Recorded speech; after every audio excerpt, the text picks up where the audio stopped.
Hi students. तो अब हम लेके आए हैं एक बहुत ही इंपॉर्टेंट कॉन्सेप्ट और वो है electric potential due to sphere, है ना। तो पहले हम बात कर रहे हैं आपको कि पोटेंशियल निकालने के लिए इलेक्ट्रिक फील्ड इंटेंसिटी का रिक्वायरमेंट बहुत ही ज्यादा होगा।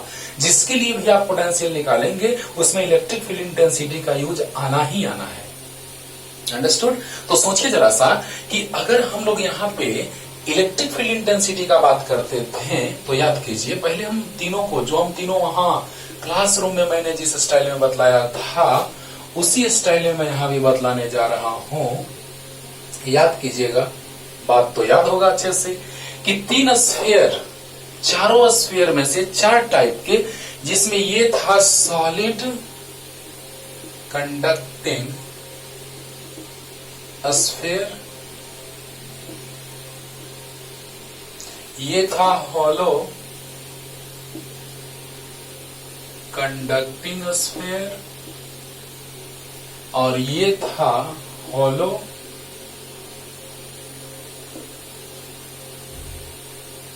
Insulating sphere. नॉन कंडक्टिंग भी बोलते हैं, इंसुलेटिंग भी बोलते हैं और सॉलिड नॉन कंडक्टिंग स्फीयर। ये नॉन कंडक्टिंग लिखा हुआ है, दिख रहा होगा, नॉन कंडक्टिंग। चलिए पढ़ दिए, नहीं दिख रहा होगा तो इसमें भी चार्ज इक्वली डिस्ट्रीब्यूटेड होता था सरफेस पे, इस पे भी इक्वली डिस्ट्रीब्यूटेड होता था, इस पर भी इक्वली डिस्ट्रीब्यूटेड होता था सरफेस पे। लेकिन कंडक्टर में अगर बात किया जाए तो हर एक पॉइंट पर पोटेंशियल, हर एक पॉइंट पर चार्ज का डिस्ट्रीब्यूशन होता था।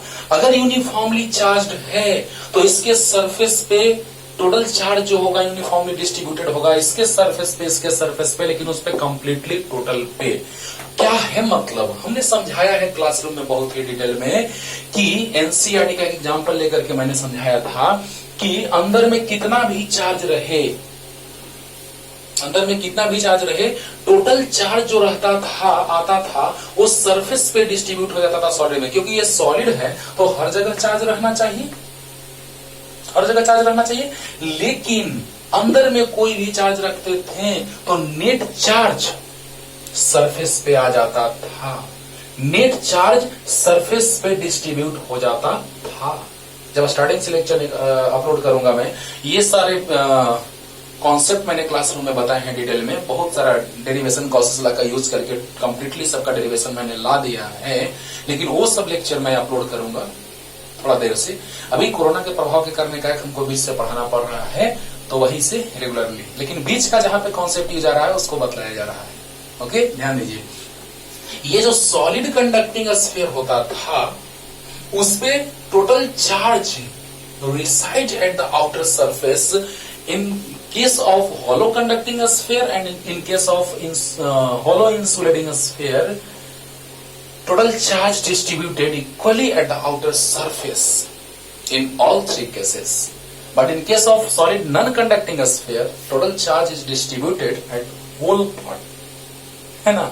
तो यहाँ पर सॉलिड है लेकिन फिर भी टोटल चार्ज जो है वो सरफेस पर आता था, सरफेस पे डिस्ट्रीब्यूट होता था, है ना। और यहां पर जब टोटल चार्ज सरफेस पे डिस्ट्रीब्यूट हो जाएगा इक्वली, क्योंकि आपको बतलाए थे कि जैसे ही कोई भी यहाँ पे कैविटी का बात करो या कुछ भी बात करो, है ना, कोई भी चार्ज वगैरह यहाँ पे रखोगे तो नेट चार्ज यहाँ पे डिस्ट्रीब्यूट हो जाता था। इसका मतलब कि अंदर में कितना भी चार्ज रहे, total charge distributed eight the outer surface for solid conducting sphere. याद कीजिए, तो इसमें टोटल चार्ज सरफेस पे, ये तो होलो है, सरफेस पर होना ही होगा, लेकिन सॉलिड नॉन कंडक्टिंग, यहाँ इंडक्शन का बात आएगा लेकिन यहाँ इंडक्शन का बात नहीं आएगा। तो इंडक्शन के कारण टोटल चार्ज आउटर सरफेस पे, यहाँ पे सभी जगहों पे, क्योंकि इंसुलेटर है, कंडक्टर में इंडक्शन का बात आता है, इंसुलेटर में नहीं। तो ये कंडक्टर था जिसमें अगर अंदर में भी हम जितना चार्ज रखेंगे, इंडक्शन के कारण टोटल चार्ज जो है आउटर सरफेस पे आ जाएगा। लेकिन इंसुलेटर में इंडक्शन का बात नहीं होता है, तो टोटल चार्ज जो है वो होल पार्ट में डिस्ट्रीब्यूटेड होगा। अब याद कीजिए, बाहर में अंदर में इलेक्ट्रिक फील्ड जीरो होता था,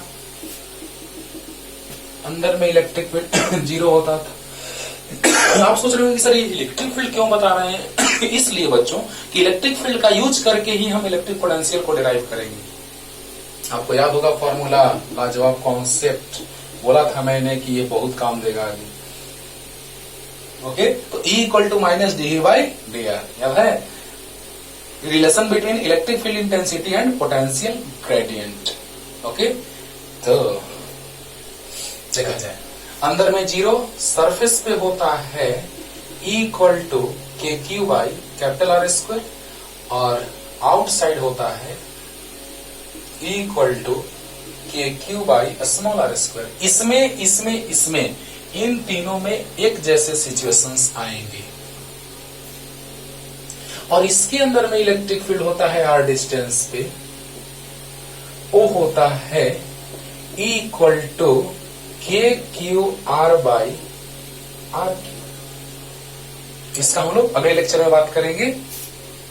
और सरफेस पे जो होता है वो होता है के Q by capital R square, और बाहर आउटसाइड r डिस्टेंस पे जो होता है, इधर लिख देते हैं, आउटसाइड r डिस्टेंस पे वो होता है E equal to K Q by small r square, K Q by small r square. चलिए ध्यान दीजिए बच्चों, ध्यान से जल्दी, कि अगर हम लोग बात कर रहे थे सॉलिड कंडक्टिंग स्फीयर का, या होलो कंडक्टिंग स्फीयर का, या होलो इंसुलेटिंग स्फीयर का, तो इसमें इलेक्ट्रिक फील्ड अंदर में जीरो होता था।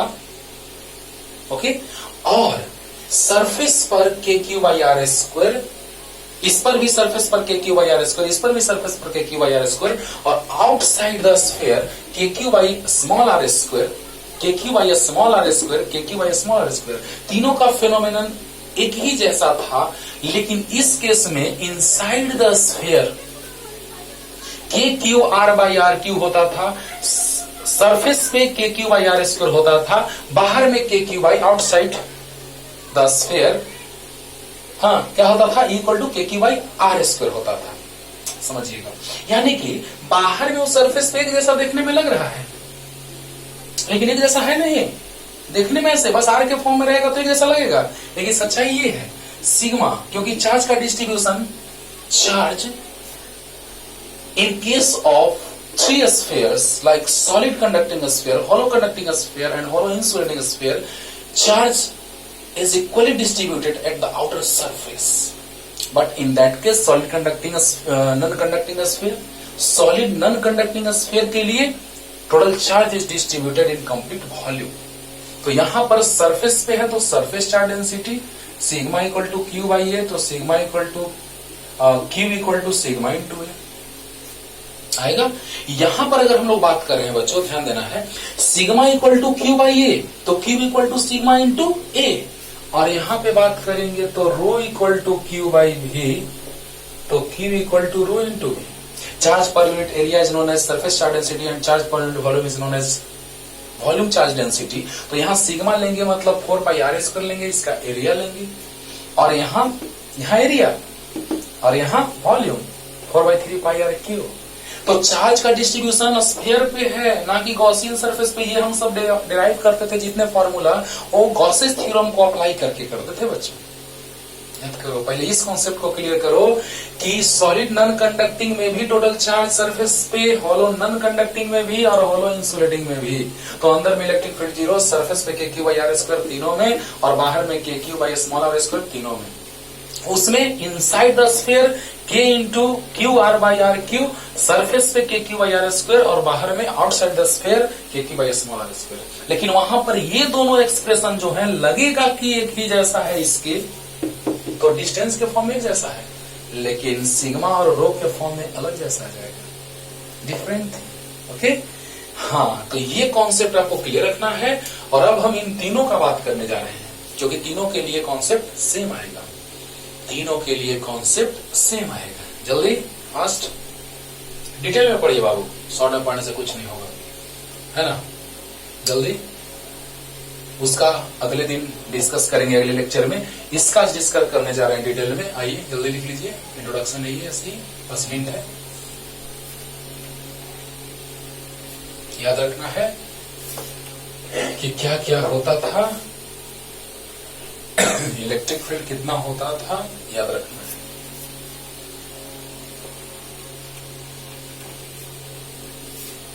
चलिए तो देखा जाए,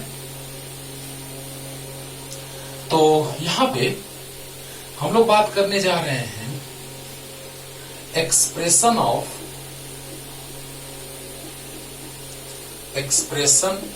electric potential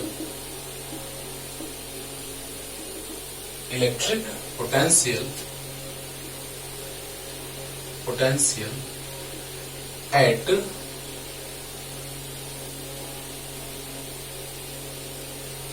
expression of electric potential inside the sphere, comma, at the surface and outside the sphere due to solid conducting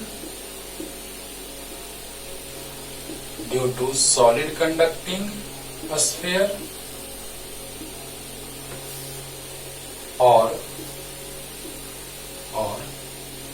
hollow conducting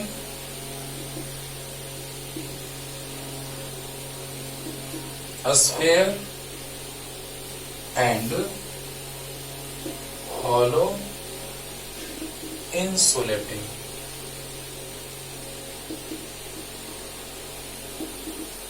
sphere।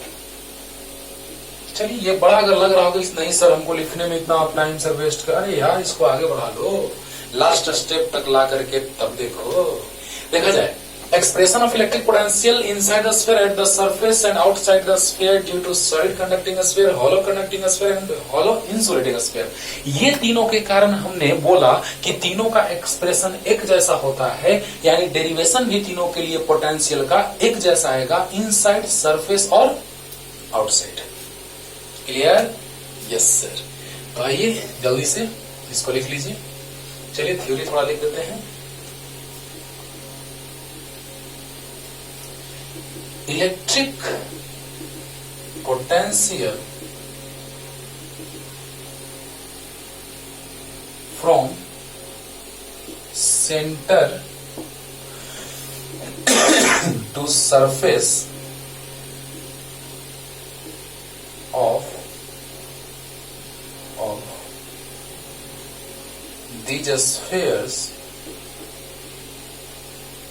of these spheres are constant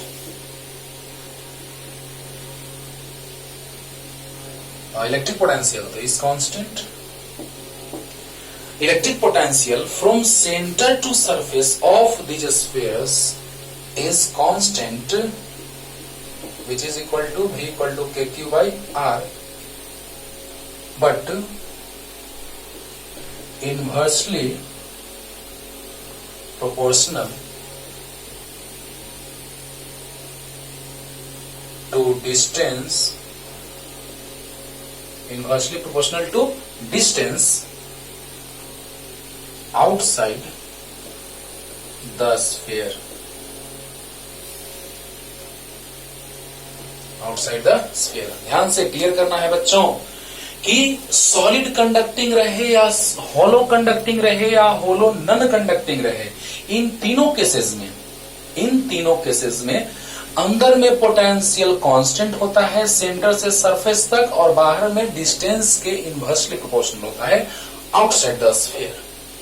Means inside the sphere from center to surface electric potential is constant, and outside the surface it is inversely proportional to distance from the center।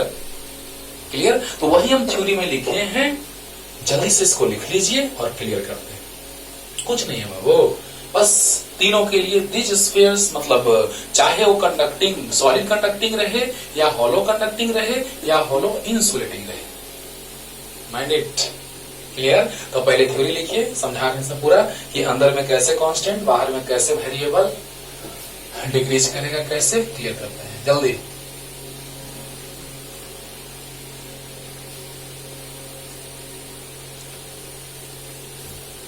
तो पहले हम point ले रहे हैं outside का,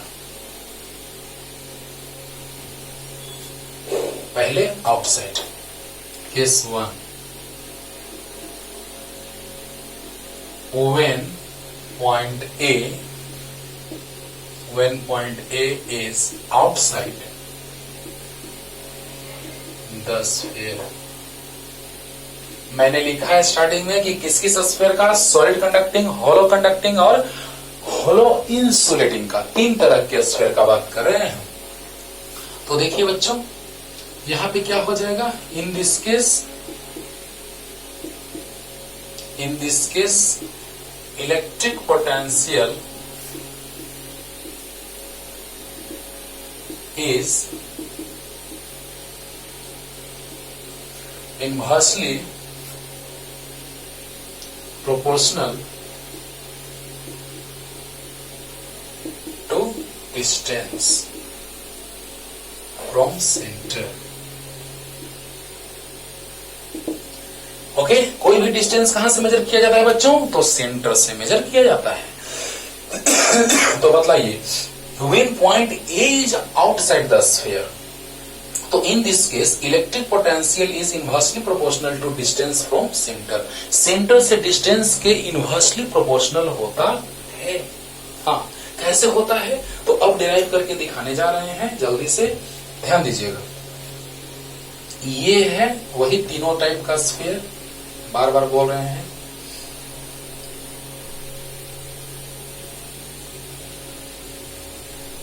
तो यहां पे पॉइंट सेंटर मान लिए, जिससे r डिस्टेंस पर एक पॉइंट A है और इन्फिनिटी से हम चार्ज को ला रहे हैं। तो लाने में जो वर्क किया जाता था, याद कीजिए, work done in moving unit positive test charge from infinity to a point in a field against the electric field with uniform velocity is known as electric potential. तो याद कीजिए, वहां से डिफिनेशन जो हम लाए थे, जो लेक्चर नंबर 1 था इस चैप्टर का, उसमें हमने डिटेल में बतलाया है। तो याद कीजिए बच्चों, ये O पॉइंट है, इससे r डिस्टेंस पे पॉइंट A है, तो इससे इसका डिस्टेंस इन्फिनिटी है और इससे इसका डिस्टेंस r है। तो इलेक्ट्रिक फील्ड याद है इस पॉइंट पे k/r² होता था, काम देगा अभी। याद करो, बस एकदम डिटेल में पढ़िए सर, समझ के एकदम ध्यान से, कि आउटसाइड डिस्टेंस के इनवर्सली प्रोपोर्शनल होता है potential. When point A is outside the sphere, in this case electric potential is inversely proportional to distance from centre. तो बतलाइए, ये फॉर्मूला आपको याद है?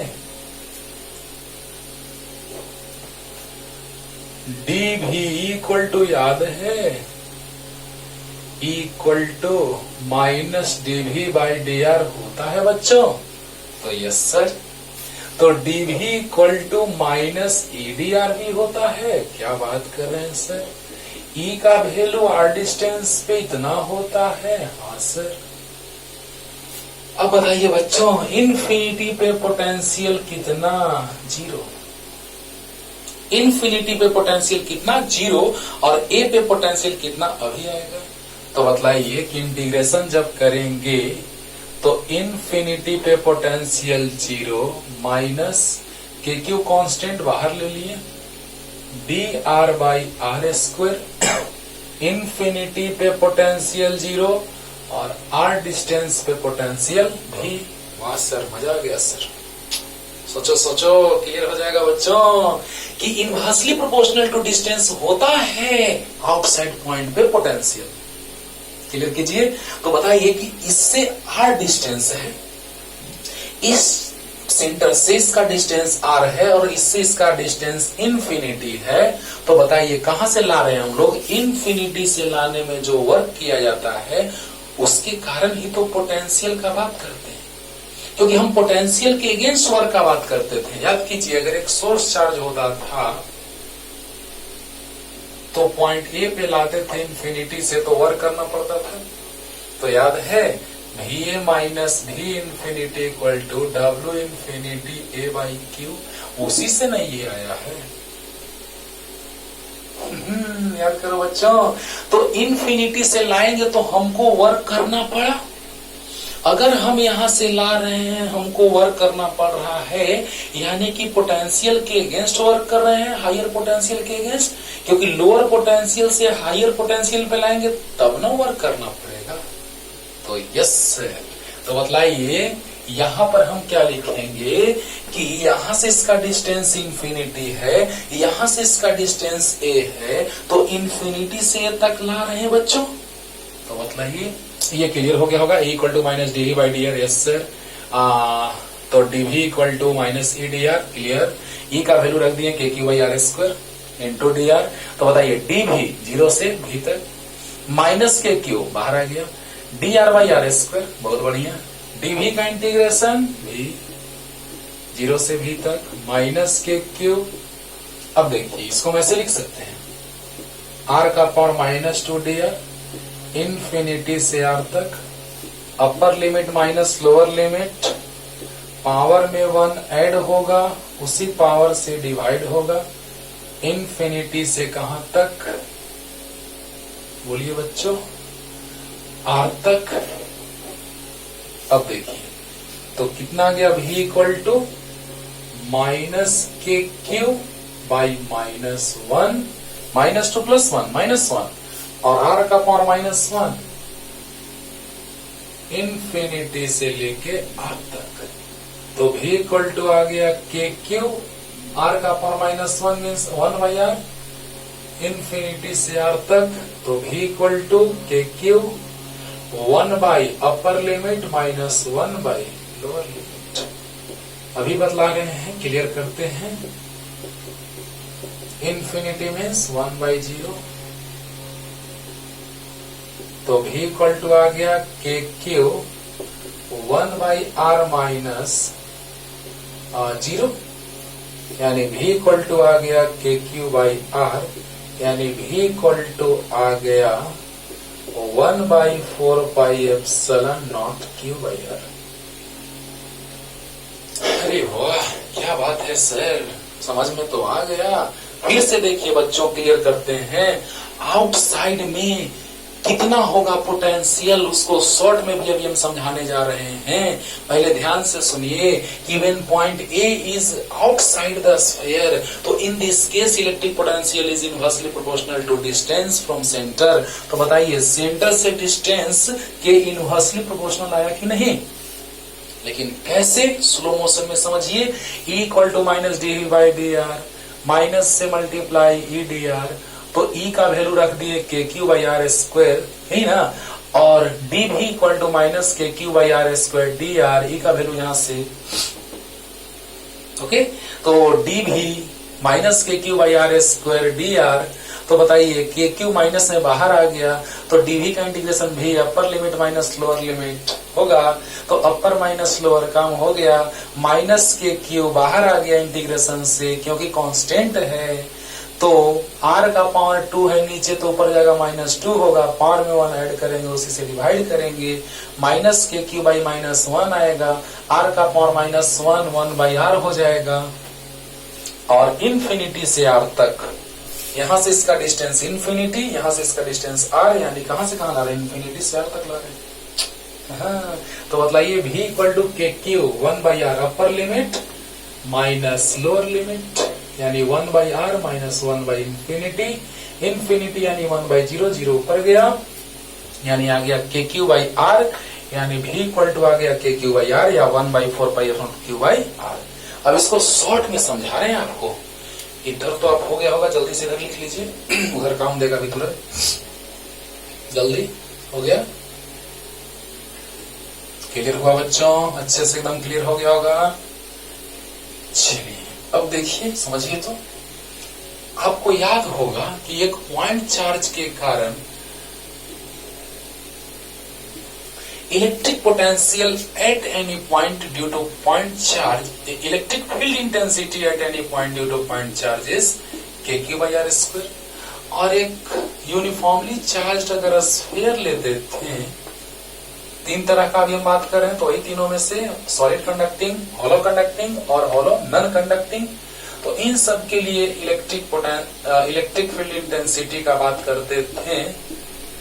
तो ऐसा यानी पॉइंट चार्ज के कारण r डिस्टेंस पे electric field intensity due to point charge at a distance r is equal to kq/r²। Okay, अब देखिए यहां से डिस्टेंस इसका r है सेंटर से, तो इसके लिए भी गॉसेस थ्योरम को अप्लाई करके लाते थे इक्वल टू kq/r²। क्लियर? तो बतलाइए, लग रहा है आपको कि जो एक्सप्रेशन इसका वही इसका, यानी कि ये जो कंप्लीट चार्ज डिस्ट्रीब्यूटेड है स्फीयर के सरफेस पे, वो पॉइंट चार्ज के जैसा बिहेव कर रहा है। अरे वाह, जो कंप्लीट स्फीयर पे चार्ज का डिस्ट्रीब्यूशन है वो इस पॉइंट चार्ज के जैसा बिहेव कर रहा है। देखिए तो इस सेंटर से r डिस्टेंस पर, यहां से r डिस्टेंस पर, लग रहा है कि ये टोटल चार्ज जो है वो सेंटर पे सिचुएटेड है। तो बतलाइए, इसके कारण जो पोटेंशियल होगा इस पॉइंट पे, वो तो याद है v = kq/r। तो इसके कारण जो पोटेंशियल होगा इस पॉइंट पे, वो v = kq/r होगा। अरे वाह, means this behaves like a point charge. याद कीजिए, इसके कारण इलेक्ट्रिक फील्ड इंटेंसिटी kq/r², तो इसके कारण भी electric field intensity kq/r²। Due to this reason, we can say that if electric potential at this point due to positive charge is kq/r, just in similar manner, just in similar way, we can say that this behaves like a point charge due to which electric potential at this point is equal to kq/r in just similar way. Clear? तो बताइए, आ गया इसके कारण बाहर में, outside में आया वही kq/r। तो यस, ये हुआ शॉर्टकट मेथड। क्लियर? अब हम आते हैं सरफेस पे जल्दी।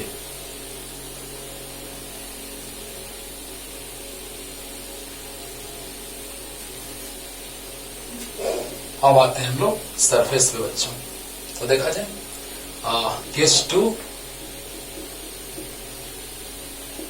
व्हेन पॉइंट बी मान लेते हैं, B is situated at surface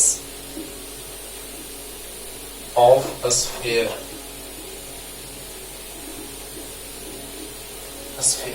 तो in this case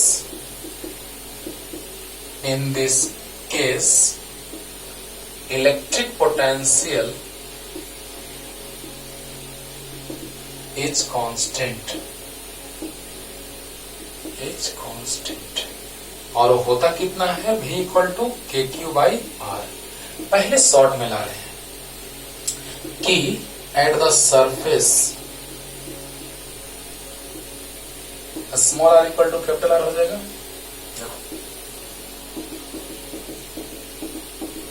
बस थ्योरी तो कुछ नहीं, when point B is situated at the surface of sphere, है ना। तो in this case electric potential is constant, जो होता है kq/r। कैसे? तो देखिए, ये डिस्टेंस r है, तो यहां पर पोटेंशियल होता है v = kq/r। और अगर वही r इसके रेडियस के इक्वल आ जाए, क्योंकि स्फीयर का रेडियस r है, तो कैपिटल स्मॉल r के जगह पे when small r is replaced by capital R, then what happens? तो v = होता है kq/r, यानी v = आ जाएगा k × q/R। बोलो बोलो बोलो, आया? तो बतलाइए बच्चों कि यहाँ पे जो आया, अगर हम सरफेस का बात करेंगे, बाहर में होता है पोटेंशियल v = kq/r, तो वही पॉइंट अगर यहाँ आ जाएगा तो सरफेस पे आ जाएगा, और सरफेस पे जो पोटेंशियल हो जाएगा वो कितना होगा? बोलो, सरफेस पे जो पोटेंशियल हो जाएगा वो कितना? तो स्मॉल r की जगह कैपिटल R, यानी कि kq/R। ये हो गया शॉर्ट मेथड। लेकिन आपको अगर डिराइव करने के लिए कहेगा तो ऐसे होगा, शॉर्ट में कीजिएगा। अगर मान लिया जाए कि सिर्फ सरफेस पे डिराइव करने के लिए दे दिया और दे दिया 3 मार्क्स का, क्या पेंडुलम जैसा लटकते रह जाइएगा, है ना? तो उसको कैसे हम लोग सोल्व करते हैं वो देखते हैं। तो आइए जल्दी से लिख लीजिए इसको शॉर्ट मेथड यहां तक। चलिए अब देखिए बच्चों, अब उसी स्टाइल में हम लोग सोल्व करते हैं। ये है स्फीयर जिसका है ये सेंटर, जिसका है रेडियस कैपिटल आर, और इनफाइनाइट डिस्टेंस पे पोटेंशियल तो 0 होता है, ये तो याद है। हाँ, यहां से अब हम चार्ज को लाएंगे, अगर यहां टेस्ट चार्ज को with uniform velocity against the electric field, तो वर्क करना पड़ेगा। अब चलिए थोड़ा सा हम लोग गलत करके चलते हैं। अब सोचेंगे ना कि सरफेस पर इलेक्ट्रिक फील्ड तो इतना होता है सर, है ना? तो सरफेस पर इलेक्ट्रिक फील्ड इतना होता है, पुट करेंगे, मजा आ गया सर। और लिमिट ले लेंगे, यहां से यहां का डिस्टेंस इंफिनिटी है और यहां से इसका डिस्टेंस आर है, मतलब इंफिनिटी से आर डिस्टेंस पे ला रहे हैं कैपिटल आर, यानी आप ऐसे करेंगे। देखिए ये तो क्लियर है, यहां से सब वही रहेगा। लेकिन बस फर्क क्या होगा जरा सा सोचिए। आप ऐसे करते हैं बच्चों, बच्चे गलत क्या करते हैं, पहले वो गलत करके बताते हैं आपको। ऐसे सरफेस पे इलेक्ट्रिक फील्ड इतना होगा ना सर, वाह, और लिमिट ले लेंगे यार, वाह, बन गया सर, वाह। देखिए बच्चों पहले गलत कर रहे हैं, ध्यान देना है, पहले गलत। ये भी कांस्टेंट है तो ये बाहर आ जाएगा, है ना? तो सोचिए जरा सा कि अगर आप सोच रहे होंगे कि सर सरफेस पे इलेक्ट्रिक फील्ड ले लेंगे, अरे मेरे भाई वेरिएशन हो रहा है, मैं वहां से इसको ला रहा हूं। जब लाएंगे, चलिए पहले हम गलत जो कर रहे हैं उसको पहले देखते हैं। KQ/R² और dr 0 इंफिनिटी से r तक, जो कांस्टेंट उसको बाहर, है ना, v अपर लिमिट माइनस लोअर लिमिट, इधर v -0, ये आ गया। और KQ/R² बाहर, dr का इंटीग्रेशन r इंफिनिटी से r तक, यानी आ गया KQ/R² r माइनस इंफिनिटी, यानी पूरा माइनस इंफिनिटी हो गया। r minus infinity into something minus infinity, v minus infinity sir surface पे, ये तो गड़बड़ हो रहा है। देखो बच्चों कैसे हम लोग चेक करते हैं कि गलत कहाँ हो रहा है, क्या हो रहा है। सोचना है, सोचो और देखो कि जब इंफिनिटी से सरफेस पे ला रहे हैं तो इलेक्ट्रिक फील्ड जो है वो तो डिस्टेंस के साथ वेरी करने वाला है, और यहाँ हम डायरेक्ट सरफेस पे ला दिए, कांस्टेंट, डायरेक्ट हम सरफेस पे पहुंच गए, बाहर है। यानी यहाँ पर जब हम सोल्व करेंगे तो माइनस इंफिनिटी आएगा। क्या आपको लगता है, सरफेस पे पोटेंशियल माइनस इंफिनिटी। और इसका एग्जांपल हम ऐसे लेते हैं, बच्चों को समझाते हैं, देखिएगा ध्यान से। इसको पहले साइड में हिंट में लिख सकते हैं कि हम लोग इलेक्ट्रिक फील्ड वेरिएबल लेंगे, हाँ, डिस्टेंस लिमिट लेंगे यहां से यहां तक, इंफिनिटी टू आर, क्योंकि इंफिनिटी से ला रहे हैं आर तक, तो लिमिट सही है। लेकिन इलेक्ट्रिक फील्ड जो होगा वो कांस्टेंट वाला कि वेरिएबल वाला।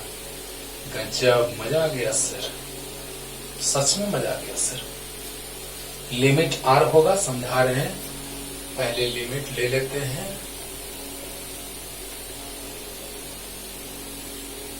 तो अपर लिमिट माइनस लोअर लिमिट,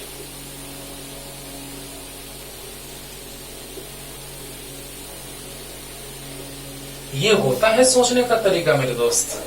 वाह क्या बात है सर। देखिए यहां पर अगर हम कांस्टेंट वाला ले लेते हैं तो वेरी न कर रहा है ना, तो वेरिएबल में वेरिएबल लेके चलेंगे कि कांस्टेंट लेके चलेंगे, तो वेरिएबल, यानी वो डायरेक्ट सरफेस पे पहुंच गया तब ना कांस्टेंट हुआ।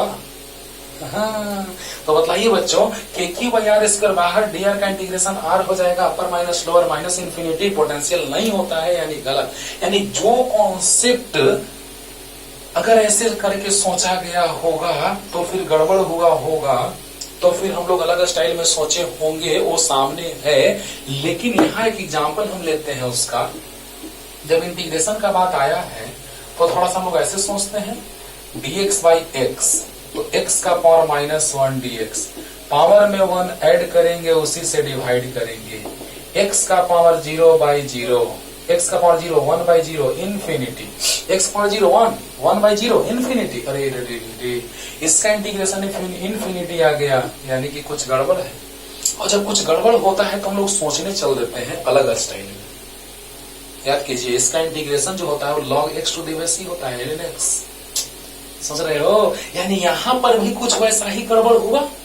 सरफेस पर भले होता है इतना, लेकिन हम लोग लेके चलेंगे इलेक्ट्रिक फील्ड वेरिएबल वाला, तो इंटीग्रेट कर देंगे तो काम हो जाएगा। देखो बाबू कैसे सोचा जाता है। देखो शॉर्ट में मत पढ़ो, बार बार हम यही कहते हैं बच्चों, शॉर्ट में पढ़ोगे बर्बाद हो जाओगे, है ना। बस कुछ दिन के लिए याद रहेगा, कुछ दिन के लिए कोई एग्जाम क्रैक कर लोगे, लेकिन उससे क्या होगा? तुम्हारे पास टैलेंट रहेगा नहीं, काबिलियत रखो अंदर में, है ना। थोड़ा देर से ही जॉब लगे, लेकिन पूरा काबिल बन के जॉब लो, ठीक है ना। तो देखा जाए यहां पर अगर सरफेस पे पॉइंट होगा तो इलेक्ट्रिक पोटेंशियल कांस्टेंट होगा, सरफेस पे पॉइंट होगा तो इलेक्ट्रिक पोटेंशियल कांस्टेंट होगा। तो बतलाइए, इन्फिनिटी से r डिस्टेंस पे ला रहे हैं तो ऐसा होगा, जो हम थोड़ा सा क्लियर करते हैं देर से। इस ऐसे नहीं हुआ, बाकी सब में होता था, पार्ट 2 3 जो भी रहता था होता था, x to the power n+1 by n+1 होता था, लेकिन इसमें नहीं हुआ। यानी हम कुछ अलग स्टाइल में सोचे। आइयो क्या था स्टाइल? तो ऐसे d dx of log x to the base e means 1 by x। याद कीजिए, log x का डिफरेंशिएशन 1 बाई x होता है। ये dx इधर जाएगा, अब इंटीग्रेट करेंगे तो डिफरेंशिएशन इंटीग्रेशन रेसिप्रोकल यानी हट जाएगा।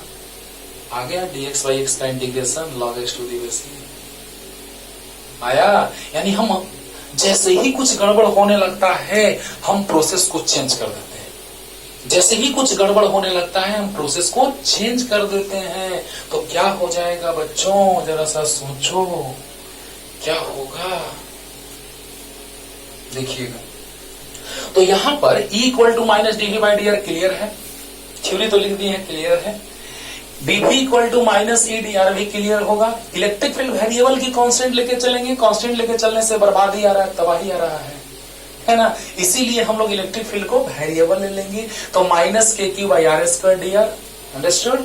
तो क्या हो जाएगा, dv का इंटीग्रेशन भी 0 से लेके कहां तक, v तक, माइनस के क्यू, बहुत बढ़िया बहुत बढ़िया, माइनस के क्यू कांस्टेंट बाहर, और D R by R square ऊपर गया, माइनस पावर इंटीग्रेशन, पावर में 1 ऐड होता है, उसी से डिवाइड होता है।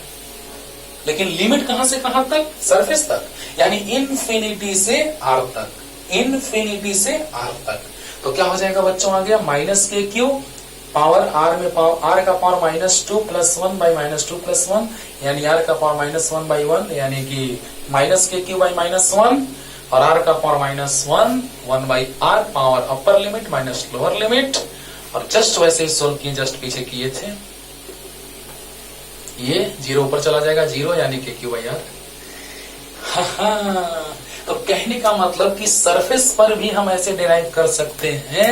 और शॉर्ट में मैंने बतलाया कि के क्यू बाई आर बाहर में, सरफेस पर होगा तो small r equal to capital R। देखिए तो वैसा ही है। तो यस सर, तो जल्दी क्लियर हो गया होगा बच्चों, जल्दी कर लीजिए, क्लियर हो गया होगा अच्छे से। यहाँ पर बस E equal to minus D V by D R, तो dv equal to minus E D R, E का वैल्यू रखें वेरिएबल फॉर्म में, लिमिट लेंगे इन्फिनिटी से r तक, इन्फिनिटी से r तक, बाकी तो इंटीग्रेशन है, क्लियर हो गया।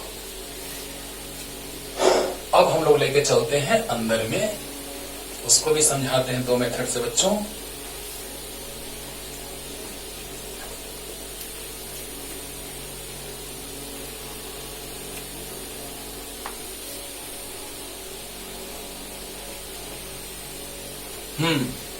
ध्यान दिया जाए। Case number 3,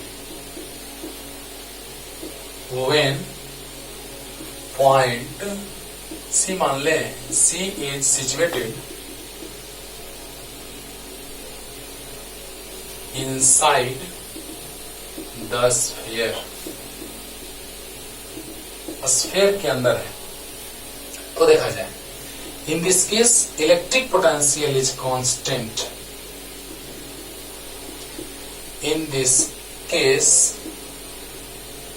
electric potential is constant from centre to surface which is equal to V equal to KQ/R। इस बात में भी दम है, अंदर में सेंटर से सरफेस तक कांस्टेंट होता है, यही क्लियर करने जा रहे हैं बच्चों। तो सबसे पहले हम एक शॉर्ट मेथड बतला रहे हैं आपको। ये यूनिफॉर्मली चार्ज्ड सॉलिड स्फीयर कहो, सॉलिड कंडक्टिंग कहो, या होलो कंडक्टिंग कहो, या होलो इंसुलेटिंग कहो, तीनों के लिए ऐसा है ना। सॉलिड कंडक्टिंग, होलो कंडक्टिंग, राइट, सॉलिड कंडक्टिंग, होलो कंडक्टिंग और होलो इंसुलेटिंग कहो, तीनों के लिए सेम कॉन्सेप्ट आता है। तो मतलब ये V equal to KQ/R, because in all three cases electric charge is reside at the outer surface। तो क्या हो जाएगा बच्चों, जल्दी बताइए। R दिया है, अंदर में इलेक्ट्रिक फील्ड कितना होता है, 0, तो 0 तो भी कांस्टेंट होगा। पहले शॉर्ट में समझते हैं, अंदर में इलेक्ट्रिक फील्ड 0 तो भी कांस्टेंट, कैसे, तो ऐसे E equal to minus dV/dr। तो बताइए E 0 है तो माइनस dV/dr, शॉर्ट में एकदम तुरंत, तो भी कांस्टेंट होगा, माइनस इधर आ जाएगा। चलिए कहना और dV/dr equal to 0 means V equal to constant, equal to constant. कहने का मतलब कि अगर इलेक्ट्रिक फील्ड 0 है अंदर में, तो dV/dr 0, यानी 0 कब आएगा, किसी भी चीज का डिफरेंशिएशन 0 कब आता है, जब वो कांस्टेंट होता है। बोलो बोलो, अगर डिफरेंशिएशन 0 आ रहा है मतलब कांस्टेंट रहा होगा भी। dV/dr 0 मतलब भी कांस्टेंट। अरे बोलो, क्लियर, तो यस सर, तो जल्दी डालो जल्दी हो गया। अब एक और वो ज्यादा इंटरेस्टिंग है, देखा जाए। ये शॉर्ट में हम लोग जल्दी में चेक करते हैं लाने के लिए, कहीं क्वेश्चन का यूज हो रहा है क्वेश्चन में इसका, तो जल्दी से इसका यूज कर लेते हैं डायरेक्ट, है ना। अब थोड़ा हम लोग डिटेल में सीखते हैं। चलिए, अंदर में इलेक्ट्रिक फील्ड 0 है,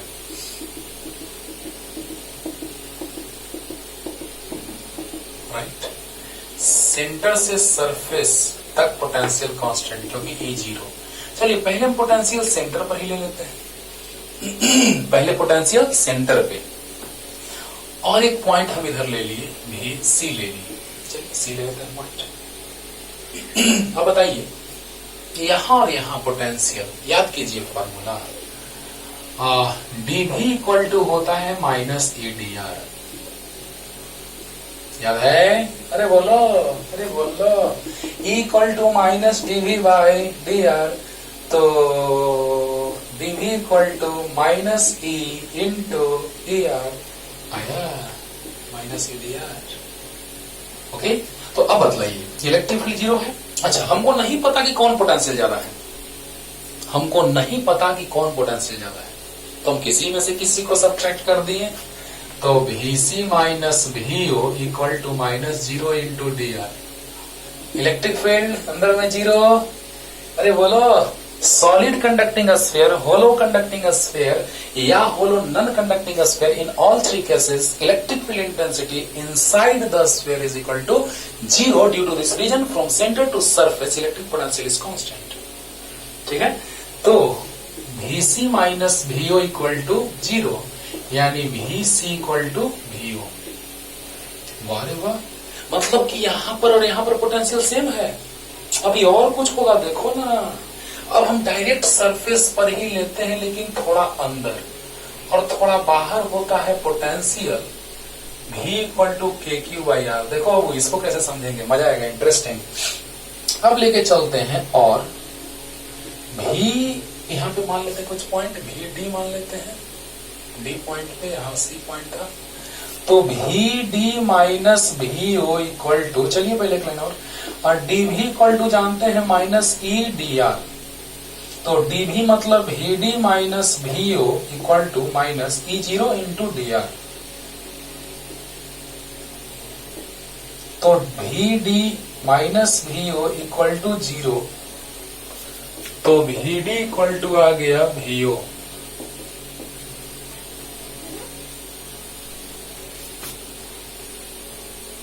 अरे रे, और यहां पर जो हम पॉइंट लिए हैं बच्चों, जरा से इसको ऐसे समझिए, मजा आएगा, मजा आएगा। वाह क्या बात है sir.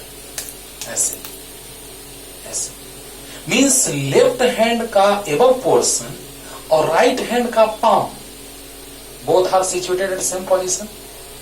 Means above portion, top most portion of left hand and palm of right hand both are situated at same position.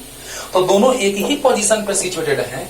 तो जब दोनों एक ही पोजीशन पे सिचुएटेड होंगे तो ये तो नीचे है और ये ऊपर है, ये एबव पोर्शन ये बिलो, लेकिन दोनों एक ही जगह पे। यही हाल है बाबू यहाँ पे कि ये ऊपर है, ये मतलब एकदम सरफेस पे है, लेकिन ये थोड़ा बाहर, ये थोड़ा अंदर, both are at same position. तो हम कर सकते हैं कि यहां से जो भी पॉइंट यहाँ पे है वो vd इक्वल टू KQ/R हो जाएगा। अरे वाह सर, क्या बात है, मजा आ गया सर। और अगर यहाँ पे VO और VD का बात किया जा रहा है तो VD आ चुका है, यानी KQ/R equal to VO means KQ/R। KQ/R समझिएगा फिर से, बड़ा इंटरेस्टिंग, ध्यान से सुनना है बच्चों। यहां पर हम लोग बात कर रहे हैं कि इस जगह पे अगर हम लोग बात करें इस सरफेस पे, तो जस्ट सरफेस के जस्ट अंदर स्लाइटली एकदम इस जैसा ऐसे ये सरफेस पर है, ये वाला पॉइंट सरफेस पे, ये सरफेस के जस्ट अंदर, तो दोनों एक ही जगह। सोच के देखो, दोनों चाहे तो एक ही जगह या सरफेस पे, अरे दोनों एक ही जगह है या सरफेस पे, यानी सरफेस जस्ट अंदर और सरफेस पे जस्ट, यानी दोनों एक ही पॉइंट पर है कि नहीं है। अप्रॉक्स यस सर, दोनों एक ही जगह है, दोनों एक ही जगह है।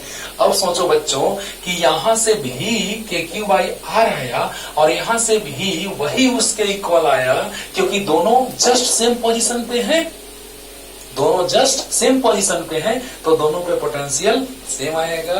यानी कहने का मतलब कि VD पर भी पोटेंशियल वही आ गया। तो बताइए कि VD पर वही और VD इक्वल टू VO, यानी VO पर वही।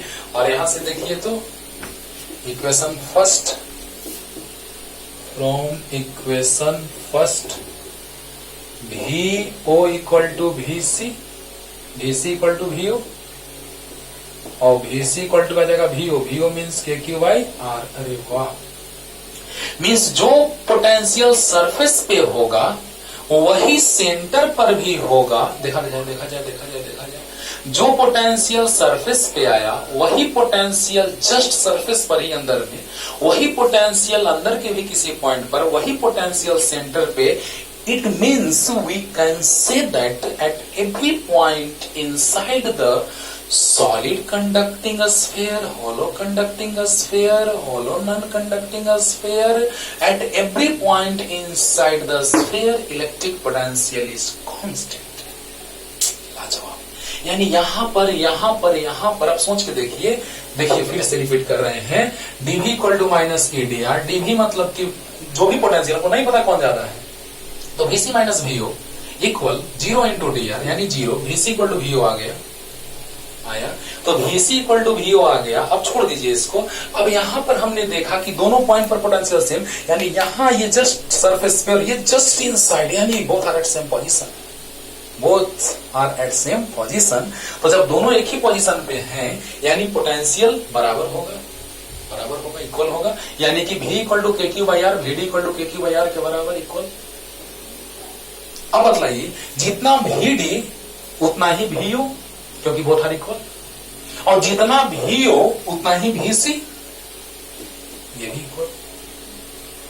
बोलो, क्वेश्चन कराएंगे तो मजा आएगा। ऐसे ही आईडी में क्वेश्चन पूछा था एक कि सरफेस पे पोटेंशियल अगर दिया हुआ था तो अंदर में पूछा था पोटेंशियल उतना ही होगा। सरफेस पे जितना पोटेंशियल उतना ही अंदर में, हाँ लिखा था कंडक्टिंग।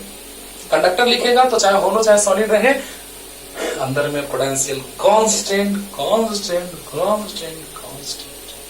होगा, यानी सेंटर से सरफेस तक पोटेंशियल कांस्टेंट होगा के क्यू बाई आर, और सरफेस के बाहर इनवर्सली प्रोपोर्शनल होगा डिस्टेंस के। क्लियर हो गया होगा? क्लियर? तो जल्दी से इसको लिख लीजिए बच्चों, जल्दी जल्दी। और एक कंडीशन है नन सॉलिड नन कंडक्टिंग का, वो अगले लेक्चर में। इसका ग्राफ ड्रॉ करते हैं जल्दी। ग्राफ भी कंपटीशन में पूछा है, जल्दी हो गया।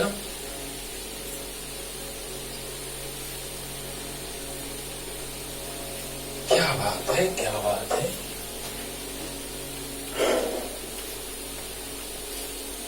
ऐसे अब देखिए ग्राफ है ना, V और R के बीच ग्राफ।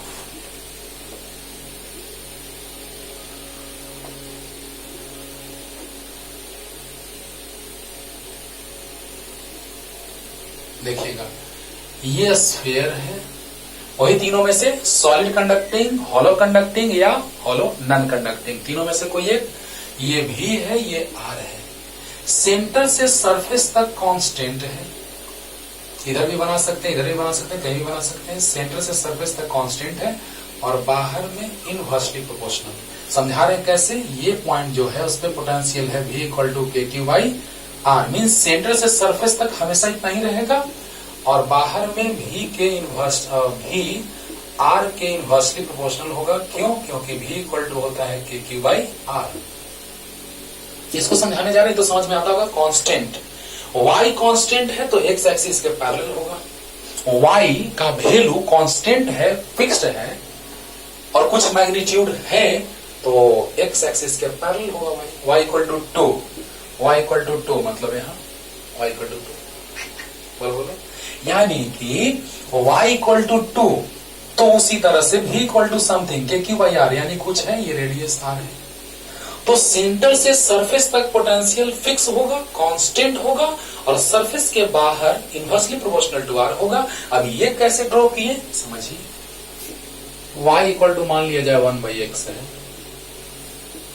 तो x जीरो नहीं रख सकते हैं, क्योंकि जीरो रखेंगे तो गड़बड़ हो जाएगा। इधर नहीं, बस कुछ सर्टेन वैल्यू से, यानी कुछ रखते हैं value x y, x1 to infinity direct रख देते हैं, x1 तो y1, x2 तो y1/2, x infinity y0 tends to infinity.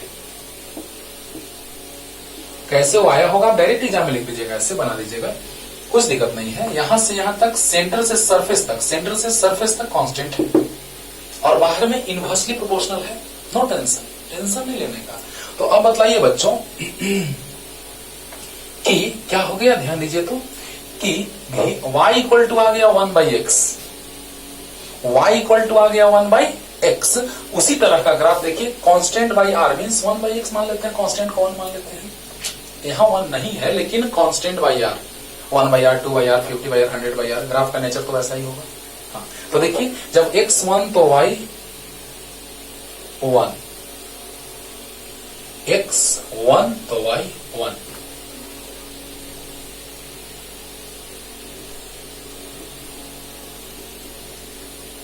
x2 तो y1/2, x2 तो y1/2, और x इंफिनिटी तो y0।